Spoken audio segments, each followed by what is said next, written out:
So hello, Wes, and welcome to the Sex Ed Before Bed podcast. Thanks for having me. Yeah, thank you for being on the show, and you're hailing from London today, so it's really cool to meet you. Me too. Yeah. So I guess maybe we can just start by, if you want to maybe tell your story, if that's how you want to do it. Okay. I can sort of tell you who I am now and work backwards. Okay. Sort of. So I'm 31. I'd probably describe myself as a trans guy. Sometimes I'll describe myself as a man of trans experience. And I started my transition from female to male about 7 years ago medically, and socially I kind of started transitioning about a year before that. I've come out as a lot of different things. When I was in my first year of university, which is what brought me to London, I kind of, I wouldn't say came to terms with, but kind of found language for the fact that I was attracted to women. And at the time, I was still living as being perceived as a woman. So a lot of people, when I, was gradually just sort of saying, oh, I had a date tonight or whatever, and would tell people that I was with a woman, people would sort of draw the conclusion, oh, so you're a lesbian.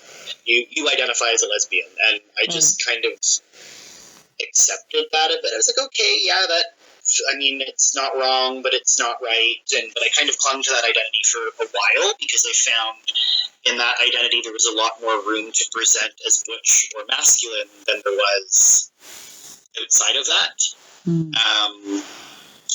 But I knew that label didn't really fit, and a little bit of it was about attraction, but there was still this larger gender identity thing that I hadn't really figured out yet. I grew up from the time I was probably, I'm realizing this isn't going to be very linear. It's just sort of a lot of jump. But, That's okay. think I knew from a young age that I didn't feel like other kids my age. But when kids are young, I think we give them a lot more room than we do when they're older to just, it's perfectly acceptable for a little girl to go swimming in just a little pair of underwear or something up until a certain age. And I don't know what that age is, but I think we can all attach ourselves to a memory where we're like, oh yeah, I kind of remember that point where you had to, you'd get told to put on a shirt, or you've got to wear a one piece like your older sister or whatever. And so around that age is kind of when I was like, okay, yeah, something feels different, something feels off.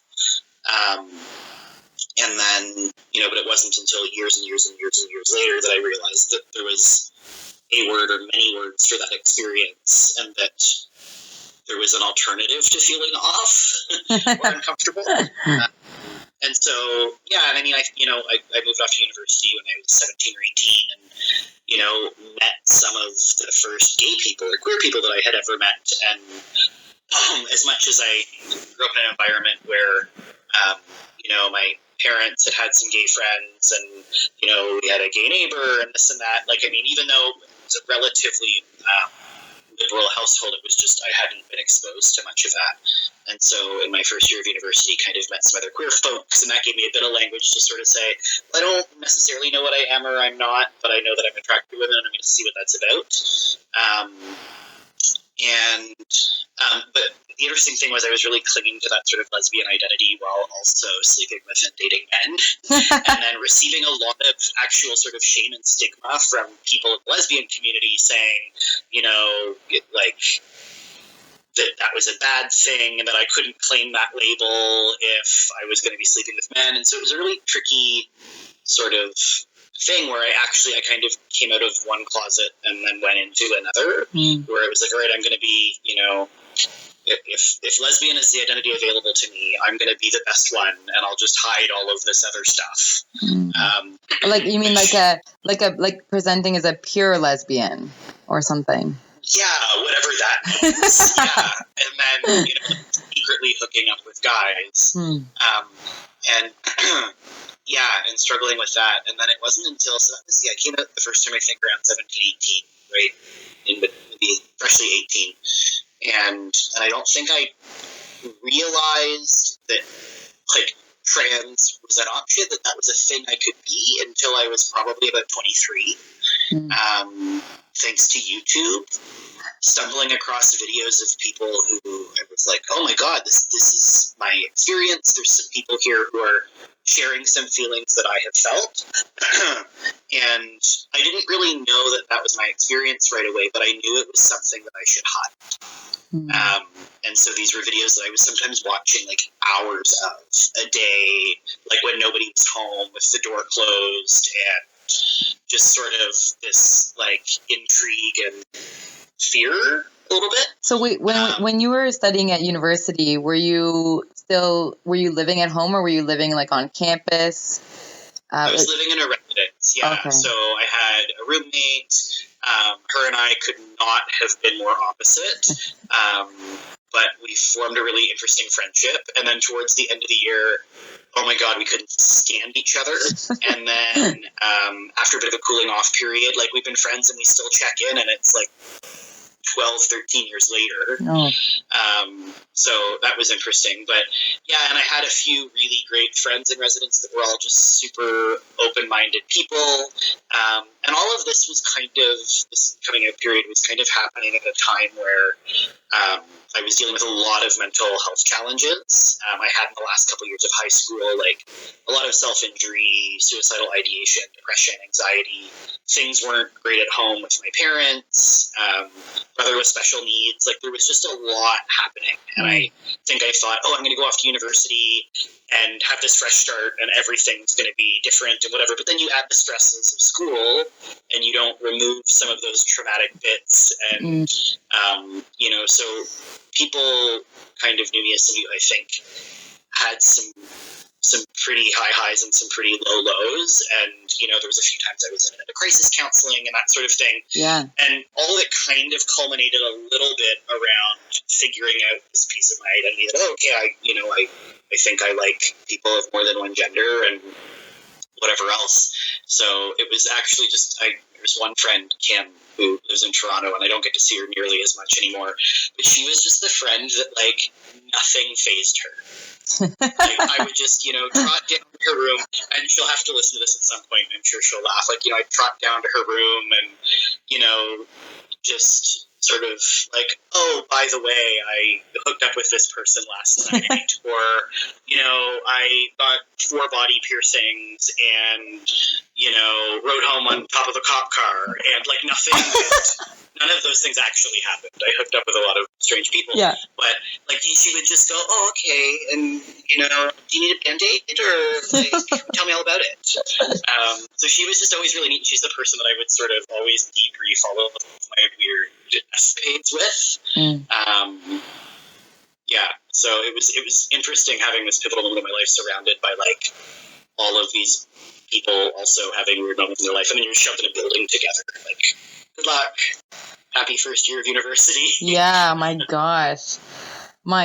So when you talked about how you were watching these, videos on YouTube and just absorbing as much as you could, was that like in residence where you felt like you had to keep your door closed while that was happening?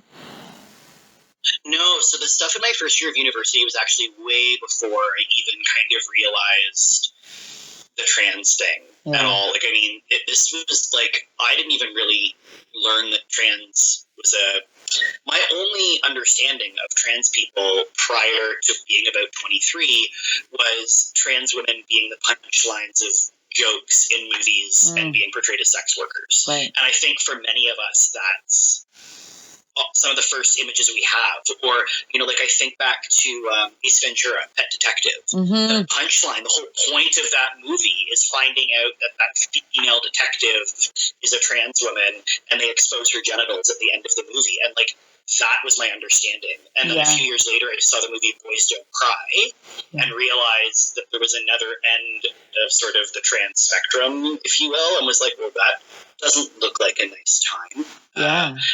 In this movie where this trans man is assaulted and murdered and all of these sorts of things. So, like, if those are your options, why would you hurry to find more information?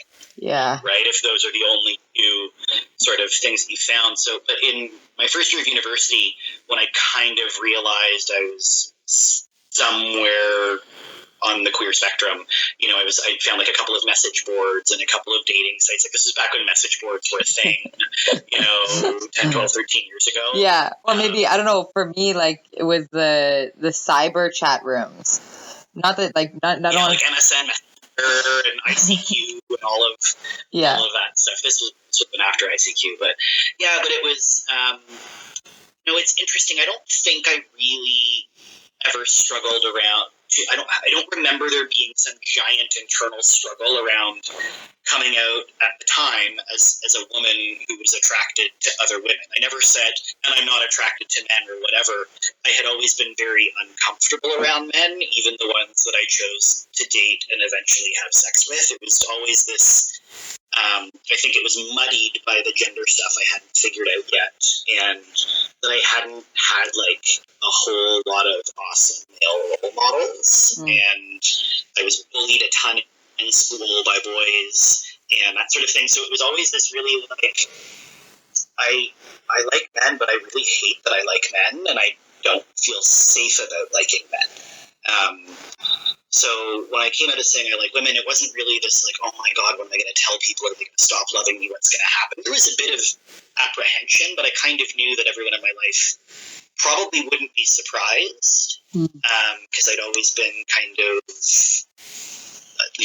butch and tomboyish, and didn't have a whole lot of crushes in like elementary and high school and stuff like that. So that wasn't as much of a sort of like tortured coming out as the trans bit was. Right. Okay. Yeah, it sounds pretty complicated. It sounds like, seriously, like there was a lot of identity stuff happening. So yeah, because what I hear you saying is that you felt an attraction to women, but you were also interested in seeing men at the same time. And when you were identifying like did you identify as a lesbian for a time? Yeah, there was a time where I kind of fell in with a bit of a crowd of friends that I made and my first partner, and that sort of thing. And so it was kind of like I got brought into this cool club if I claimed this title. And I was like, yeah, I got some stuff in common with a lot of you. Like, we like edgy haircuts and boys' clothes and women and dancing at really awful bars on Saturday nights. And it was just this sort of like band of misfits that, felt great when, at a time when I was just trying to figure stuff out. And, so I totally took on the lesbian identity for a while. And, because I think I also really wanted it to be enough. I wanted it to be as simple as like, oh, here it is, here's the word, and I'll do that, I'll be that, and then I don't necessarily have to. I think it was a good distraction for a while too. Thinking like, all right, well, if you identify as a lesbian, you've got some extra permission to just be super butch, and maybe you can just be happy with that and not take it any further. Right, because what I hear you saying is that, well, I don't know if you want to identify when you started feeling this disconnect in terms of your identity, but maybe did you kind of want that to be the thing that would quell that disconnect or that internal struggle? Totally. I think I certainly do not speak for all trans people. I think we all go. That being said, I will speak for all trans people at this moment. I think many of us go through a period of bargaining where it's sort of you try to do as little as possible, but you try to yield as much happiness from that tiny bit as possible. So in the beginning, before I even recognized it was a bit of gender thing, I was always uncomfortable being a person who had breasts.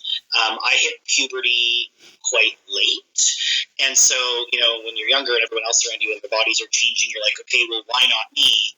And then when it did happen, it was like, okay, now this thing that I kind of knew was going to happen and I wanted is here, but I feel weird and I feel more awkward in my body than I did before. And so for many years, it was just sort of this, I just don't want to have breasts. And even before I learned what being trans was, or sort of that was an identity that fit for me, I was kind of thinking out ways to just keep living as what the world saw as a woman or whatever, but just not having breasts anymore. Which is kind of when I discovered chest binding and got a chest binder, and it was super exciting at first because it was like I can put on this garment and then wear a t-shirt and look in the mirror and see my body the way that I want to see it.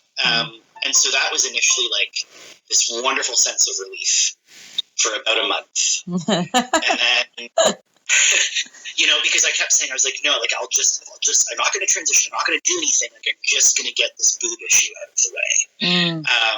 And so that lasted for about a month. And then I distinctly remember going out to eat. It was a Jack Astor's with my partner, who's still my partner. We got together before I started medically transitioning.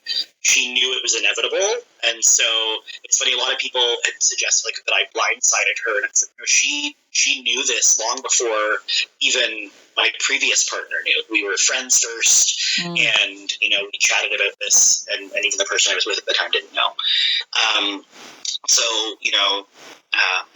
My partner and I go out to eat at Jack Astor's, and I've been binding my chest and gradually dressing more masculine. And heard of something? Oh, I lost you for a moment there. Sorry. So, okay. Right. Jack Astor's. It's okay. You were binding your chest, yeah? Yeah, and so, it kind of felt like the start of something. It wasn't just, I'm going to grow my hair out for a bit and see if that fits and then cut it all off. So we're at dinner, and the server comes over, and I'm presenting, I looked in the mirror before I left the house, and I saw a guy, a flat-chested, masculinely dressed guy, and I was feeling good about myself. And I thought, we're going to go out in public and people are going to read us as boyfriend and girlfriend and whatever. And so we sit down in the restaurant and the server comes over, very well-intentioned, smiling, looks at both of us and goes, and what can I get you ladies? And I just, I froze up and I panicked, and my partner looked at me just looking like she knew exactly how it kind of broke me in that moment. And I just remember placing my order really quickly, kind of mumbling through it, and then going to the bathroom and crying in a bathroom stall in the men's room, which at the time I remember wondering, should I use the men's room? And that having to make that decision because this was super early for me, and then being super thankful that no one else was in there so that I wouldn't have to worry about any weird encounters in the men's room. And so it was at that moment that I realized I'm not going to be okay with just binding my chest. It was about the fact that as soon as I spoke, my voice would give me away because it was very high and feminine, and that, I'd have to wear a hat pulled really down low over my face to hide my soft facial features and make me look more masculine. And I would be grabbing onto all of these tropes and these stereotypes, trying to just desperately get read as male. And it was kind of that moment at which I was like, no, I need to do something more. And the real turning point, because I kept bargaining, being like, I'm not going to fully transition because of this, that, or the other. And it was after that restaurant experience, it was a couple weeks later, and we were supposed to go grocery shopping on a Saturday. And I'm getting ready to go out, and I've been getting ready for an hour and a half. I've changed into 10 different shirts. I'm trying to curate my outfit to put myself out into the world. Yeah. And I went into a full panic attack, and my partner sat me down on the couch and said, I will sit with you through as many of these as you need to have, but I'm worried you're going to be dead in 6 months if you don't do what you know you need to do. And she was absolutely right. And I don't want to perpetuate the notion that every trans person is suicidal and torn apart and whatever, because that's what pretty much always, gets put out there. But the fact is, that's a very real truth for many of us. And for those it isn't, awesome. It's just a different experience. there are many narratives, but it was that point at which I was like, yeah, and I had been telling myself in my mind, I'm not willing to turn 25 like this. And I was 23 at the time. And about 6 months later is when I started hormone therapy. 3 months after that, I had chest surgery. A year after that, I then proceeded to have some other surgery. But I knew right off the bat that like chest surgery was the number one, and a very close second were hormones. And I didn't really know after that. I mean, I don't think medical interventions are. I never really have a desire in talking about all of that because I think it's fetishizing and gross, and it's usually what people go to, like, oh, have you had the surgery, or what's in your pants, or whatever. But I'm quite public about this, like I never mind talking about my chest surgery because for me it was a really positive experience, and I think it's also important that like I had people tell me that I couldn't possibly be a feminist while butchering my perfect woman's body. And I talk about chest surgery a lot to demystify that because I think that's complete BS. Like,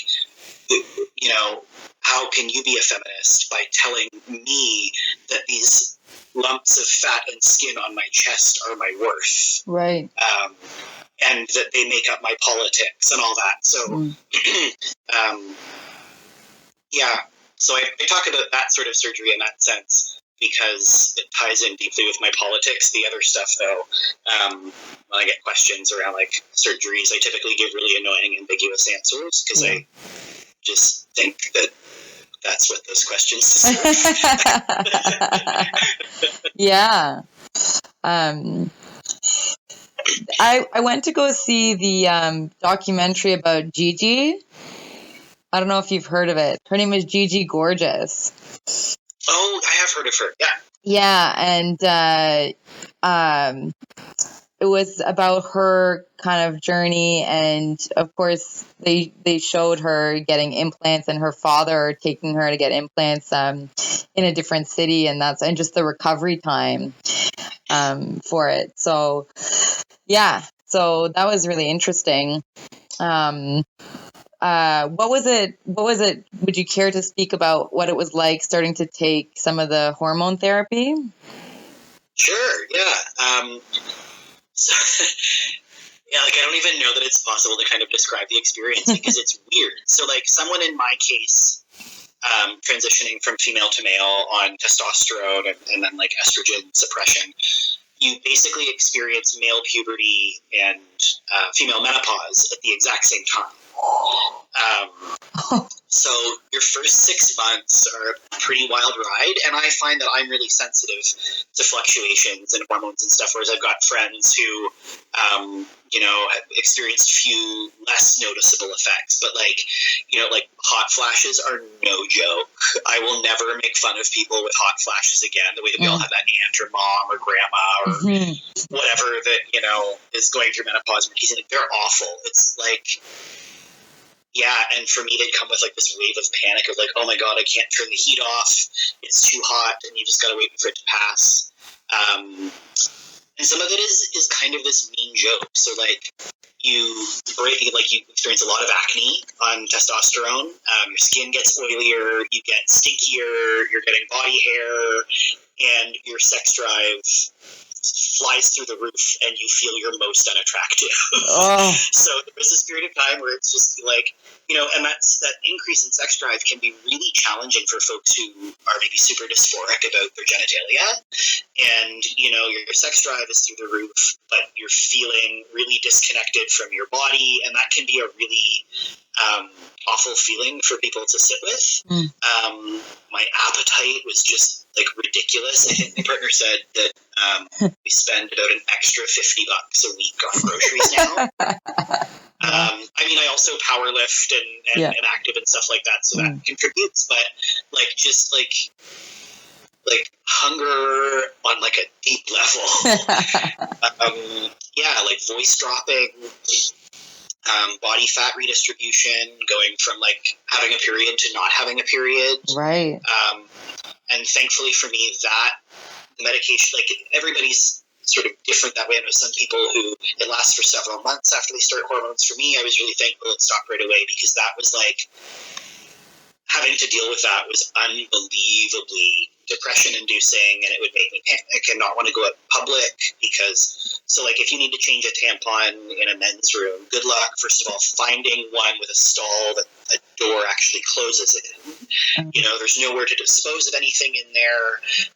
They're usually disgusting, and, you know, like there's pee all over the seat and all of this stuff. So for me, that was just like a panic and depression inducing, you know, a week or so. And so that was gone, which was great. And the one thing that I think not a lot of people talk about, and I wish that I had known more. Oh, wait, hold on. There was a little... I used to be Oh, can you go back like 5 seconds there? I lost you for a couple seconds. Yeah.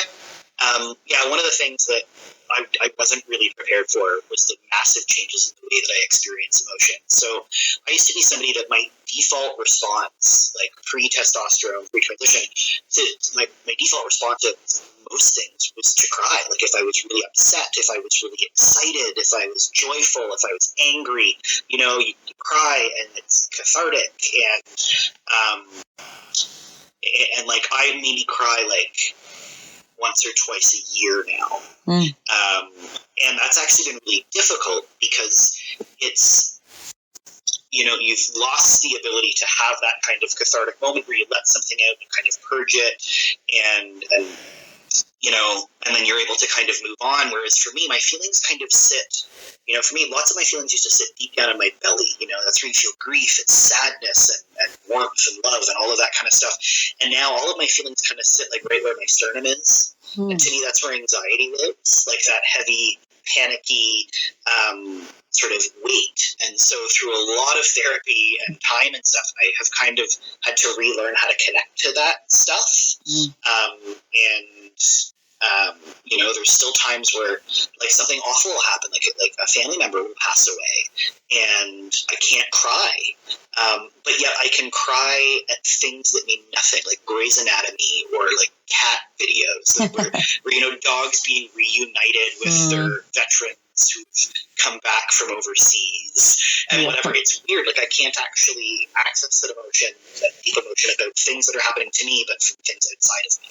Interesting. And yeah, and the other thing, like in the context of my relationship, you know, when my partner used to get upset about something, I would be in it with her, and if she was crying, you know, I would be empathizing with her, and that would get me emotional too, and whatever.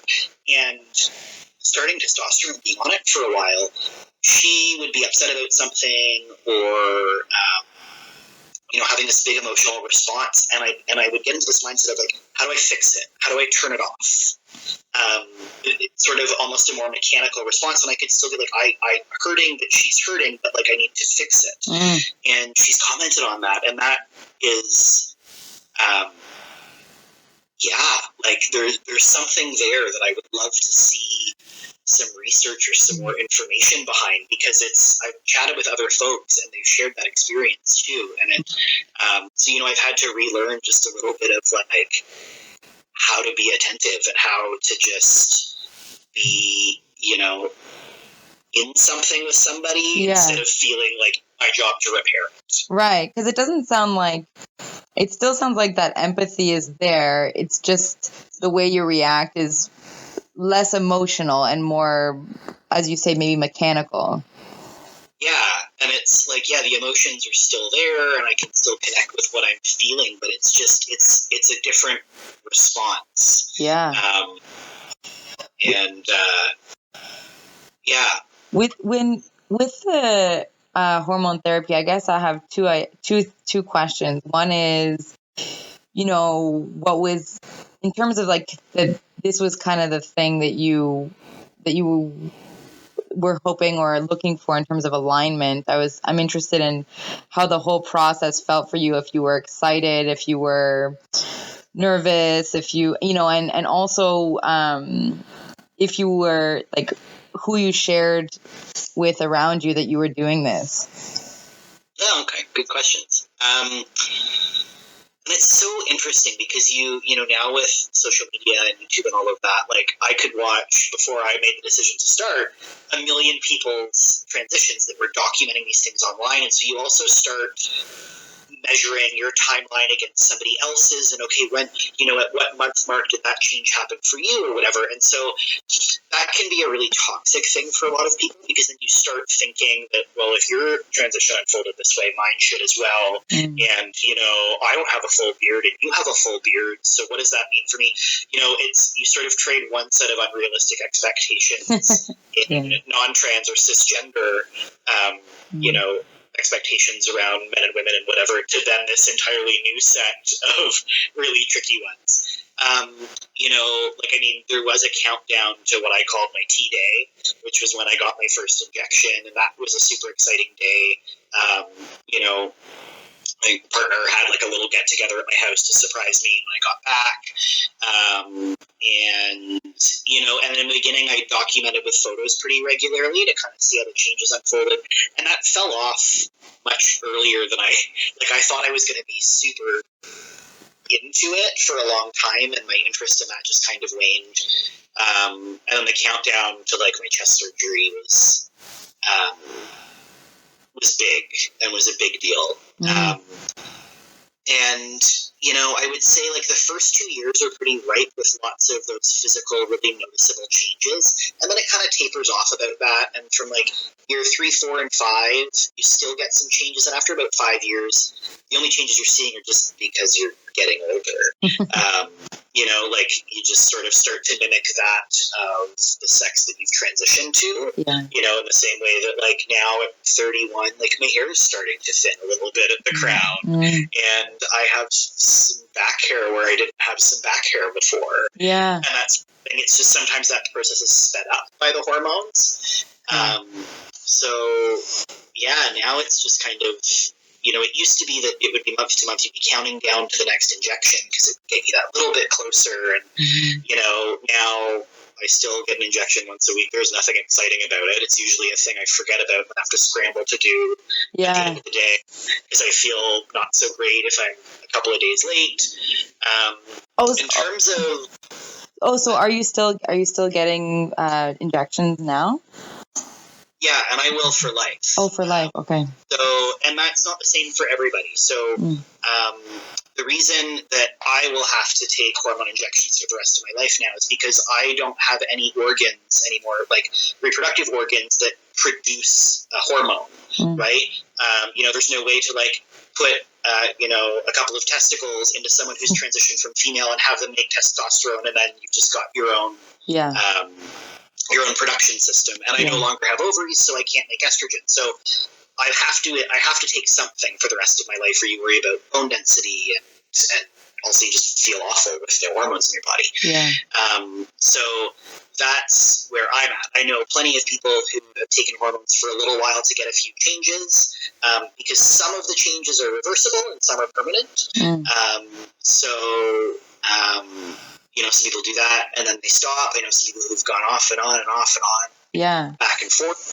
I'm going to ask I have kind of a rudimentary question, which is, is hormone therapy free for everyone? And was it a big deal or a challenge to get your physician on board with it? That's a good question. So no, it is not free for everybody. Thankfully though, so like testosterone is actually relatively inexpensive. A 10 milliliter vial of it's about $65, and 5 milliliter vial for about $65, and that would last me 10 weeks at my dosage. But different formulations are more expensive. There are ways that if you're on Ontario Works or disability, that through Trillium benefits and things like that, you can get coverage of that. Awesome. But there's a bit of red tape. But if you are lower income, but above that sort of cutoff line, then you're having to find ways to pay for it out of pocket if you don't have private insurance. I've been really lucky that either me or my partner have had really good insurance through the whole process, which helped even when we were making really not a lot of money. In terms of getting doctors or whoever your primary care provider is on board, I also work in trans health. I work on a trans health team. So, and London, where I live, has changed quite a bit over the last several years, but that's one of the major barriers where a lot of people are afraid to even bring it up to their family doctors. They're afraid to come out to their family doctors. I worked in sexual health and HIV for 5 years before this, working with populations of men who have sex with men and talking to people about, like, are you out to your doctor about who your sexual partners are? And more often than not, it was no, or yeah, but we don't talk about it, or which means you're missing a massive segment of someone's health history, of who they are psychosocially, all of these things. So for a lot of people, it's a massive challenge. I was lucky that I was able to connect with somebody who ended up turning out to be a really great lifelong friend that had started transitioning about a year before me in the same city, and was like, here's where I went, go here.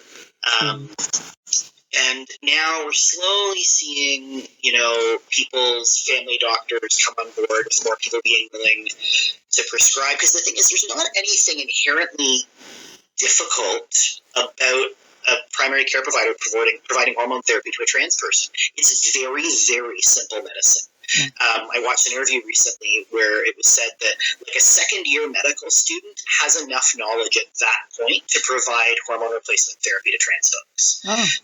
But people are scared about liability, and they're scared about giving that diagnosis, because there's still some kind of archaic and, like, bureaucratic weird red tape that providers are like, well, I want you to meet X, Y, and Z requirement in order to get to provide you this service.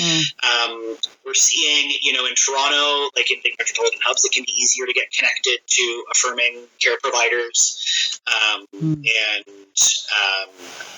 that sort of thing. Rainbow Health Ontario provides really incredible training for healthcare providers. Well, that's people great. have to want to take it. Right. And have the time for it, too. Exactly. I don't know if you've heard about puberty delaying hormones for gender. Yeah. So what's your take on that? I think they're incredibly valuable and important tools. Is the really cool thing about, and again, I'm not a medical practitioner by any means, but I work with people who have used these medications, or their children have used these medications.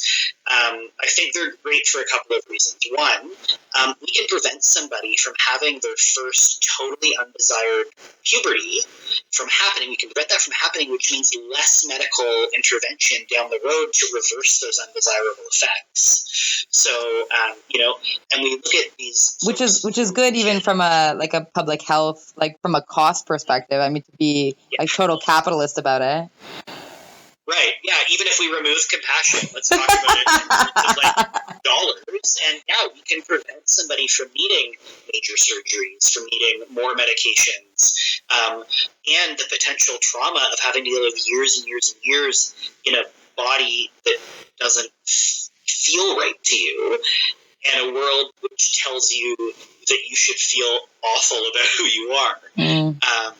So, just preventing some of that stuff is incredible.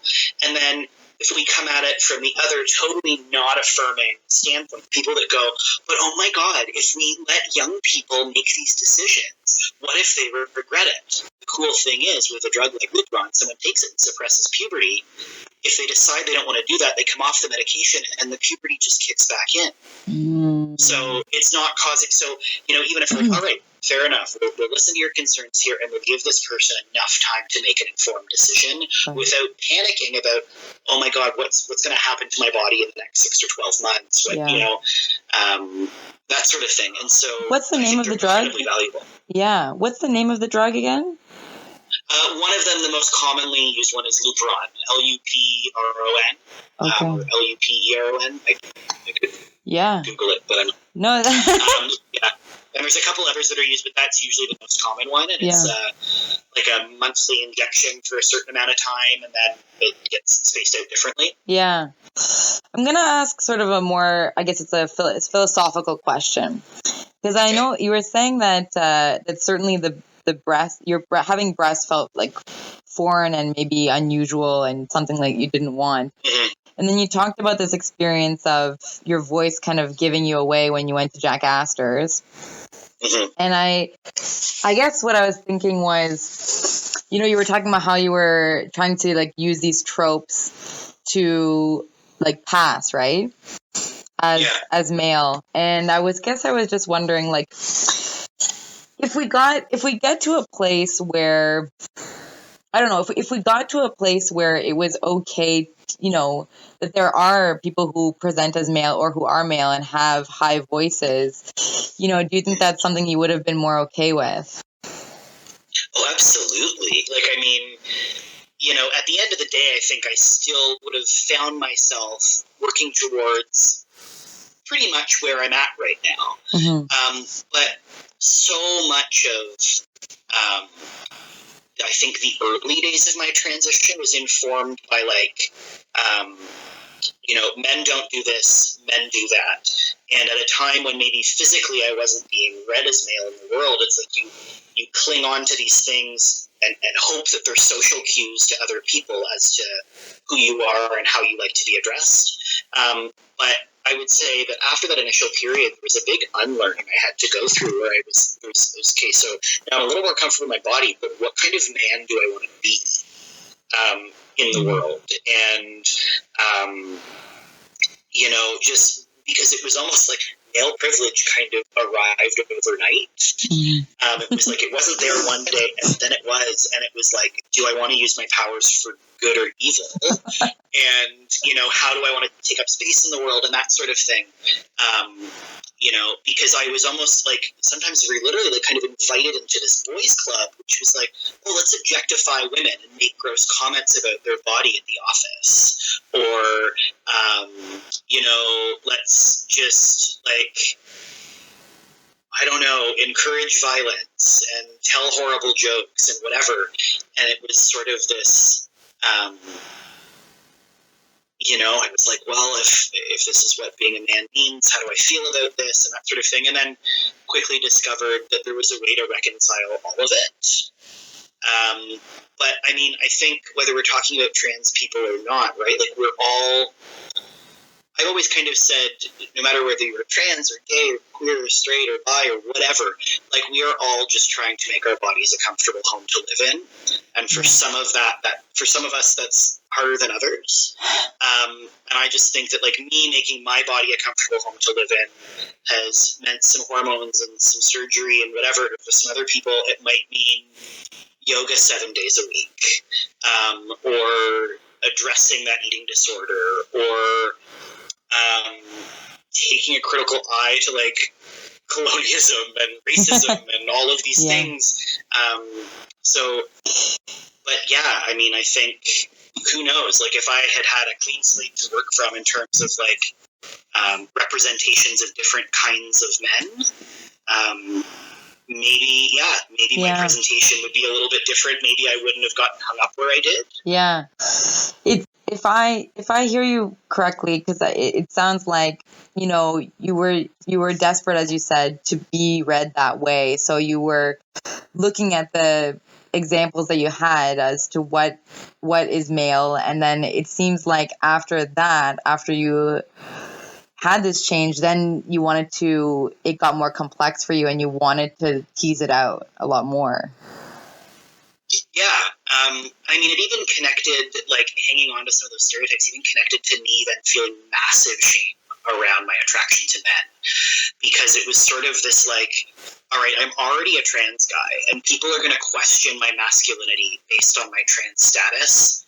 I can't also be a gay guy or a bi guy. I need to be a straight guy. Yeah. And so you have to suppress all of that stuff, and because I even had people ask me like, oh, so like you've transitioned and you're a straight man now. And like, how did we suddenly erase all of my sexuality while I just like added some flannel and a beard? Right. Well, like, how did that? This is a magical drug we're talking about. And so, and a lot of that was my own stuff, like internalized homophobia. And it was like, I don't want to give people another thing to pick out. And so, and it was also then there's just so much gross transphobia in like among circles of gay men, and tons of that is rooted in misogyny and sexism, and God forbid you be an effeminate man because you don't want to give a bad name to you don't want to perpetuate the stereotype or whatever. And so it was really tricky then for me to settle into new masculinity and feel like I still had to hide the fact that I've just always been attracted to people, to just all kinds of people. And but yeah, and it's been sort of the third chapter of all of this is just kind of figuring out how to melt the two, because I also walk through the world with a cisgender female partner who really only ever dated cisgender non-trans men before me, and so we just you two are this heterosexual couple, and we got married, so that's a super congratulations. It's a weird fit, and we approach our marriage very differently, and it 50% of it was a reason to have a cool party, and it was about legal protections in case something happened to either one of us. Family dynamics and stuff being what they may, and all of that. So, but I think it would be difficult to start transitioning, not feeling like some part of it was already charted out for you or dictated for you. Yeah, I will admit that. I went to the sexuality conference in Guelph last week. I don't know if you've heard about it. This year, I went the last 2 years, but it's a great conference. Yeah, it was. And there was a presentation about mononormative culture. And anyway, they were giving us these scenarios. And one of the scenarios was about 3 different people that were in a relationship, but sort of they had different agreements with each other. So it was kind of a open relationship setup. But they were one of the people in the story was pansexual and the other person was trans. And then there was also different rules about who they could see in this different triangle. And then they were introducing other characters. Anyway, it was kind of I think I was a little bit overwhelmed because there's just lots of layers to it, and I was I could see other people in the room being okay, this setup is pretty, we were trying to deconstruct elements of power and control. And I could just see people looking at it kind of like a math equation. Because, because you're okay, wait, you have to remember the definition of pansexual, then poly, and then queer. So I admit that I was just a little bit overwhelmed by it or something, or confused by it, Yep. So yeah, but it's just different layers of complexity.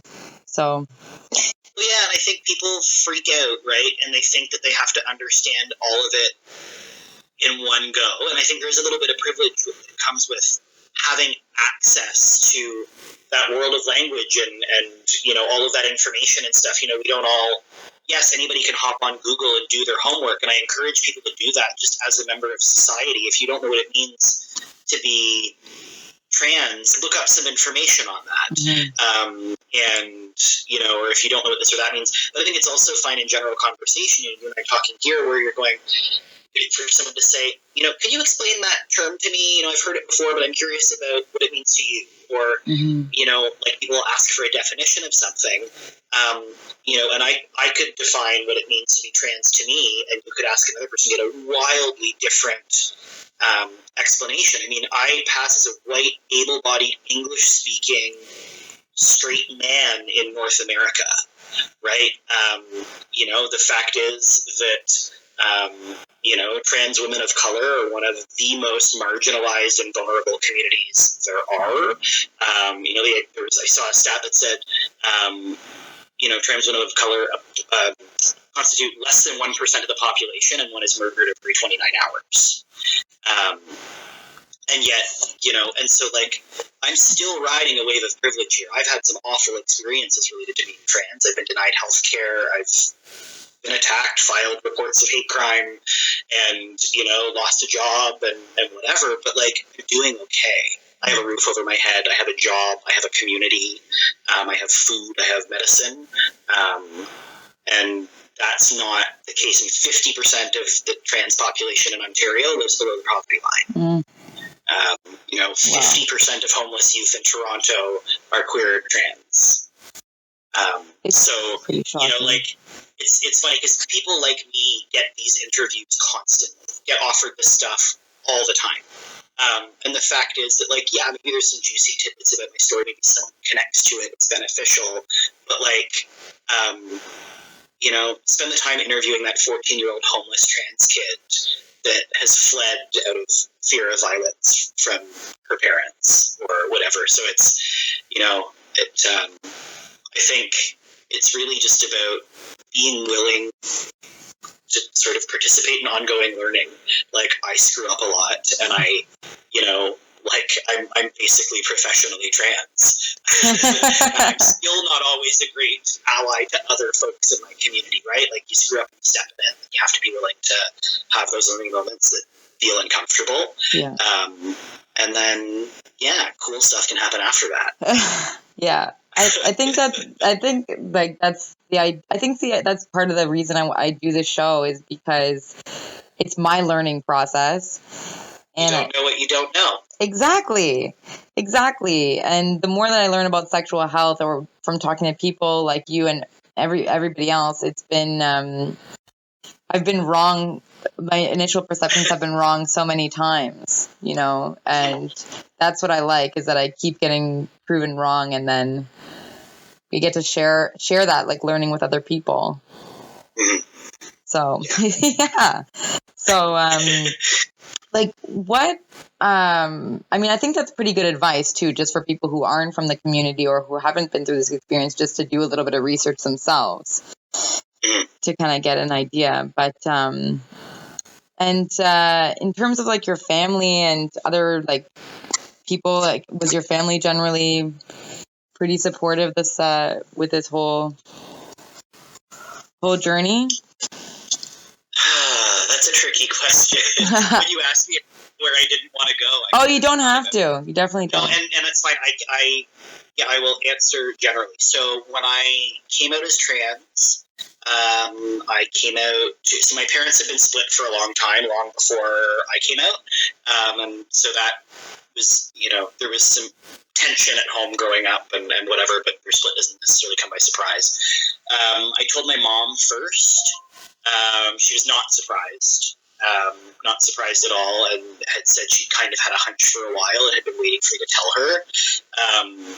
It was, emotional. It was emotional for me sort of putting it out there, and it was emotional for her to hear. And I would say, so it's tricky. We don't actually have I don't have contact with my family right now. This is, years later, but at the time, my mom was very supportive and helped me do what I need to do to get closer to having my surgeries, and helped me financially with some of that, which was great. My dad, at the time that I came out, and ever since then, has lived in various other countries. So we've not had a ton of relationship.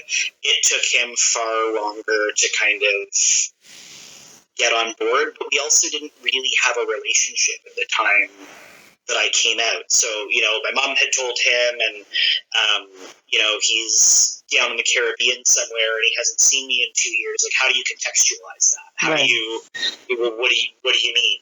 And so I think his response at the time was pretty flippant and wasn't really what I needed to hear. And then there was an email a few months later that just said I accept you, but I don't understand this at all.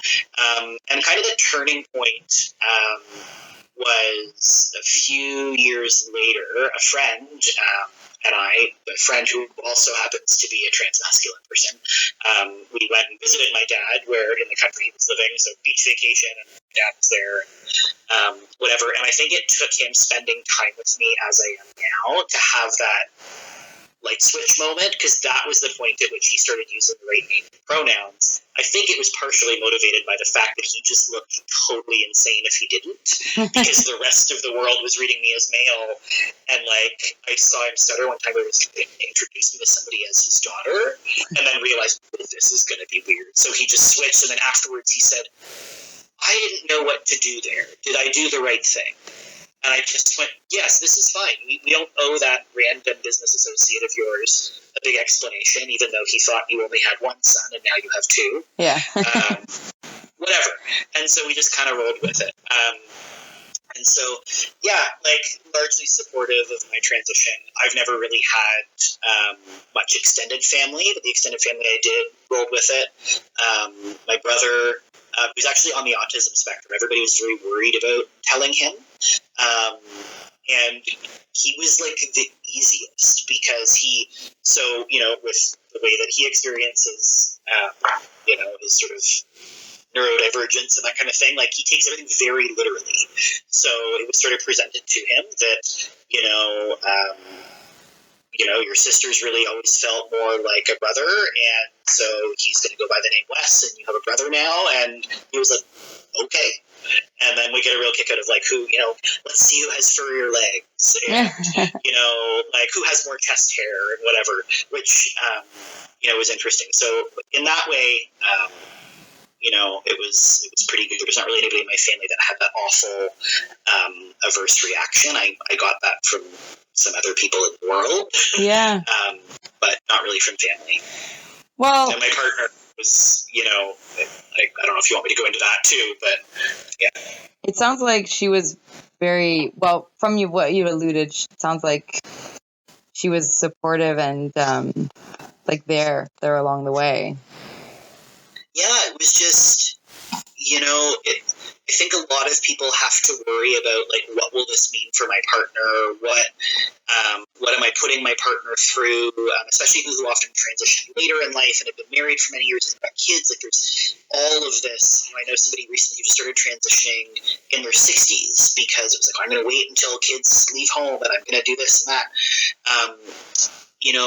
With my partner, it was just always like, I remember her saying to me once, like, I've never thought of you as having a gender. You just are like a person that I fell in love with, and I kind of don't care how you're wrapped up as long as you're alive and happy.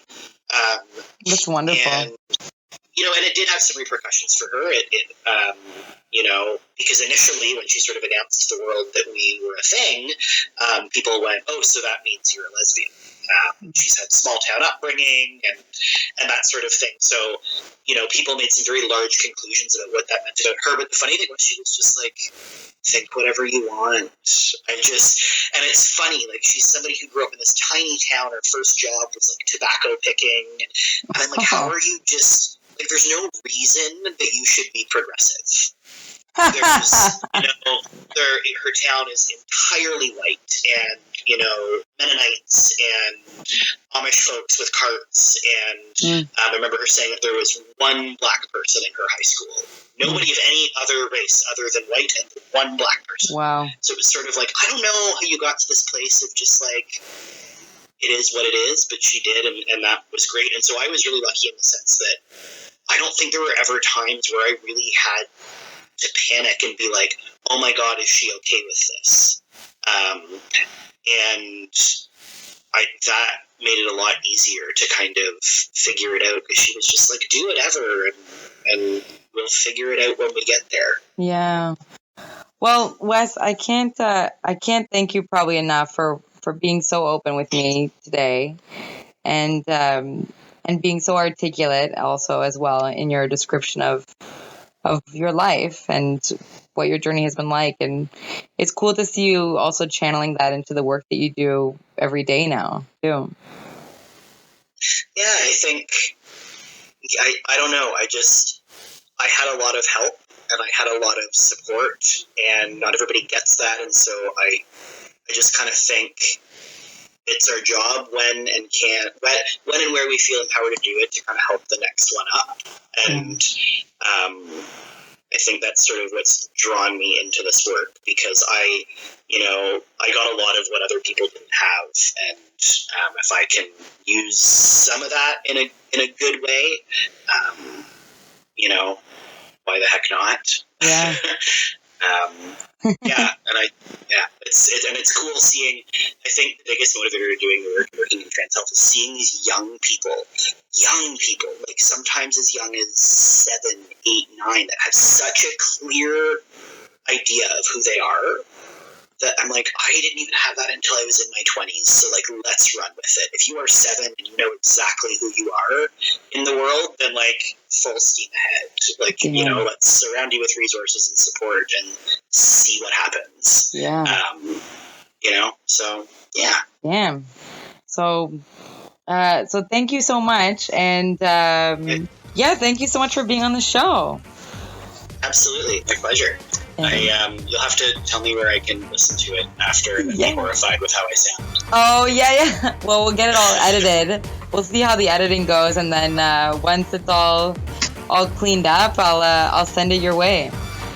Perfect. Sounds good. Okay. Thanks again, Wes. My pleasure. Have a good night. Bye.